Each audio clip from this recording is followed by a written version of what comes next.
તેમણે 1980માં politics joint કર્યું અને 1985માં એમએલએ તરીકે ભિલોડા સીટ પરથી ઇલેક્શનમાં ઊભા રહ્યા. ભિલોડા પંથકની પ્રેમાળ જનતાએ તેમને જીતાડ્યા અને તેઓ એમએલએ બન્યા. આ ઉપરાંત તેઓ વર્ષ 1992માં પંચાયત શહેરી યુવક સેવા અને સાંસ્કૃતિક પ્રવૃત્તિઓ વિભાગના રાજ્ય કક્ષાના મંત્રી તરીકે સેવા આપી હતી અને વર્ષ 2000માં વિધાનસભાના અધ્યક્ષ ડેપ્યુટી સ્પીકર સેવા આપી હતી. ભારતના રાજકીય કરિયર પર ઉપેન્દ્ર ત્રિવેદીએ લોકનાયક તરીકે ઓળખાયા કારણ કે તેમણે ઘણા લોકહિતોના કામ કર્યા હતા, જેમ કે પોતાના મત વિસ્તારમાં મેસવો જૂથ યોજના, 12 ગામોમાં લુસડિયા જૂથ યોજના પોતાના પ્રયાસથી બનાવી હતી. ઉપરાંત ભિલોડામાં કોટેજ હોસ્પિટલ, મુનાઈમાં પ્રાથમિક આરોગ્ય કેન્દ્ર, ભિલોડામાં કોર્ટ, આઈટીઆઈ, નિર્વાસી શાળા અને મોટા કંથારિયા પાસે સરકારમાં રજૂઆત કરી ડેમ બનાવડાવ્યો હતો. આ ઉપરાંત ગુજરાતમાં વર્ષ 1987માં દુષ્કાળ પડ્યો હતો ત્યારે ઉપેન્દ્ર ત્રિવેદીએ પશુધનને બચાવતા ઢોરવાડા ચલાવવા ₹2 કરોડ ઉઘરાવીને મુખ્યમંત્રીના રાહત ફંડમાં જમા કરાવ્યા હતા. અભિનય સમ્રાટ ઉપેન્દ્ર ત્રિવેદીને પોતાના વતન સાબરકાંઠા જિલ્લા સાથે ખૂબ લગાવ હતો. તેમને માનવીની ભવાઈ ફિલ્મનું શૂટિંગ મેઘરજ તાલુકો ઊંડવા સહિત અન્ય વિસ્તારોમાં કરીને સાબરકાંઠાને એક આગમી ઓળખ અપાવી હતી. તેમજ માનવીની ભવાઈ ફિલ્મનું નિર્માણ કરી અને તેમને ભજવેલી કાળુનું પાત્રને કારણે તેઓ દેશભરમાં ફેમસ થયા હતા.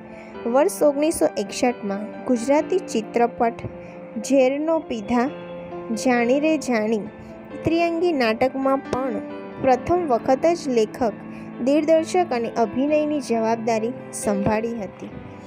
આજે પણ તેમની ગુજરાતી ફિલ્મો જેસલ તોરલ, કાદુ મકરાની, માનવીની ભવાઈ વગેરે વર્ષાના વાણા વહી ગયા છે, છતાં પણ દર્શકો યાદ કરે છે. ઉપેન્દ્ર ત્રિવેદીના અભિનયની કારકિર્દીમાં પડદા પાછળ તેમના ગીતોમાં ગુજરાતના પ્રખ્યાત ગાયક પ્રફુલ્લ દવે અવાજ આપ્યો હતો. તેમણે ઉપેન્દ્ર ત્રિવેદી માટે અઢળક ગીતો ગાયા છે, જેમાં મુખ્યત્વે નવરંગ ચુંદડી, ગરવો ગરાસ્યો, પાતળી પરમાર આજે પણ આ ગીતો દર્શકો સાંભળે છે. સાબરકાંઠાના સારા પરિવારમાંથી આવતા મહાન ઉપેન્દ્ર ત્રિવેદી માત્ર અભિનય એકલું નહીં પણ તેમણે ખૂબ વાંચન પણ કર્યું હતું.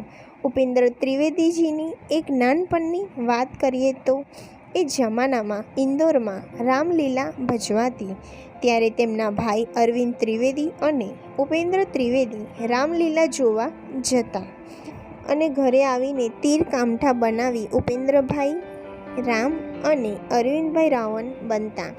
નસીબમાં આગળ રાવણનું પાત્ર મળવાનું હોય તેમ રામાનંદ સાગરની સિરિયલ રામાયણમાં અરવિંદ ત્રિવેદીને રાવણનો રોલ મળ્યો.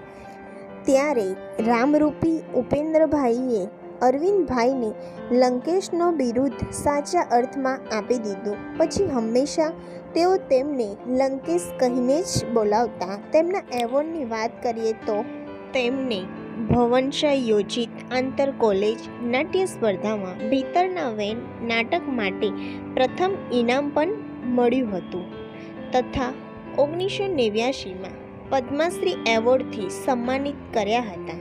ત્યાર પછી પંડિત ઓમકારનાથ એવોર્ડ જેવા ઘણા રાષ્ટ્રીય પુરસ્કાર મેળવ્યા હતા. આ ઉપરાંત તેમને ઘણા એવોર્ડ મળી ચૂક્યા હતા.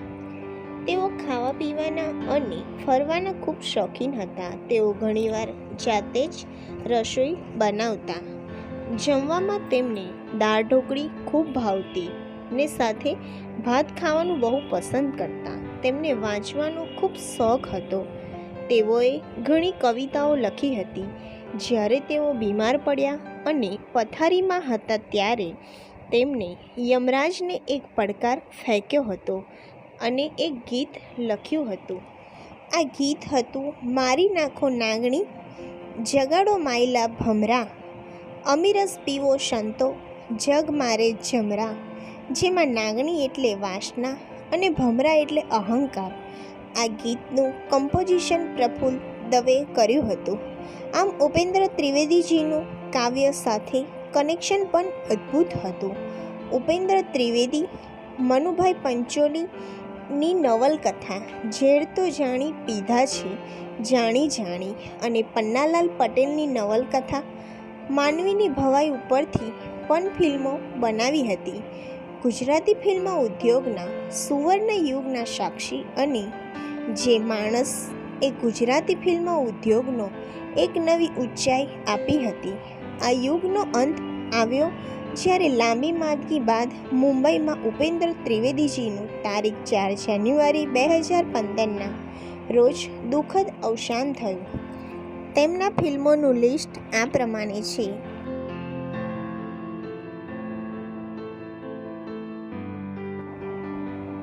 તેમને હિન્દી ફિલ્મમાં પવિત્ર Papi, Parde Ke Peechhe, Mahasati Savitri, Blackmail, Taxi Driver, Trimurti, Kali Raat, Nagdevta અને જંગલ મેં મંગલ ફિલ્મમાં કામ કર્યું. તો દોસ્તો, આ હતી અભિનય સમ્રાટ પદ્મશ્રી ઉપેન્દ્ર ત્રિવેદીજીની કહાની. દોસ્તો, તમને ઉપેન્દ્ર ત્રિવેદીજીનો વિડીયો કેવો લાગ્યો? તમને ઉપેન્દ્ર ત્રિવેદીજીનું કઈ ફિલ્મ ગમે છે? કોમેન્ટમાં જરૂરથી જણાવજો. સાથે સાથે ચેનલ પર નવા હોય તો ચેનલને સબસ્ક્રાઈબ કરી દેજો અને હા, બેલ આઇકોનનું બટન પણ દબાવી દેજો, જેથી આવનારા સમયમાં વિડીયોની નોટિફિકેશન જલ્દી મળી રહે. વિડીયો જોવા માટે ધન્યવાદ. મળીએ છીએ એક નવા વિડીયોમાં.